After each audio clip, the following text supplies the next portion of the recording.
चहा देण्यास उशीर होत असल्याच्या कारणावरून झालेल्या वादातून चहा हॉटेल चालक आणि त्याच्या भावावर लाकडी दांडा आणि लोखंडी रॉडनं हल्ला करण्यात आल्याची घटना गुरुवारी रोजी 4 वाजेच्या सुमारास घडली। या प्रकरणी रात्री उशिराने 6 जणांविरोधात खुलताबाद पोलिसात गुन्हा दाखल करण्यात आलाय। पोलिसांनी दिलेल्या माहितीनुसार प्रद्युम्न रामदास पुंड यांचे बाजार सावंगी येथे चहाचं हॉटेल आहे। ते आणि त्यांचा भाऊ ऋषिकेश पुंड हॉटेलमध्ये काम करतात। गुरुवारी दुपारी अश्विन कारभारी नलावडे आणि अनिकेत गणेश नलावडे हे चहा पिण्यासाठी हॉटेलमध्ये आले।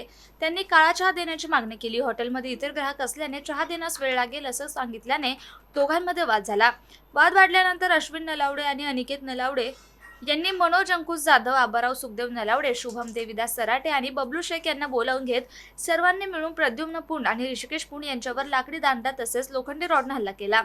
या हल्ल्यात दोघांच्या डोक्याला गंभीर दुखापत झाली असून त्यांना पुढील उपचारासाठी घाटी रुग्णालयात छत्रपती संभाजीनगर येथे हलवण्यात आलं। या प्रकरणी अश्विन कारभारी नलावडे, अनिकेत गणेश नलावडे, मनोज अंकुश जाधव, आबाराव सुखदेव नलावडे, शुभम देविदास सराटे आणि बबलू शेख यांच्या विरुद्ध गुन्हा दाखल करण्यात आलाय। 20 जून शनिवारी दुपारी तिघांची घटनास्थळावरून धिंड काढण्यात आली होती। पोलीस निरीक्षक प्रशांत महाजन यांच्या मार्गदर्शनाखाली PSI राजेश पाटील, जमादार नवनाथ कोल्हे, दिलीप बनसोड, राम राठोड करतायत।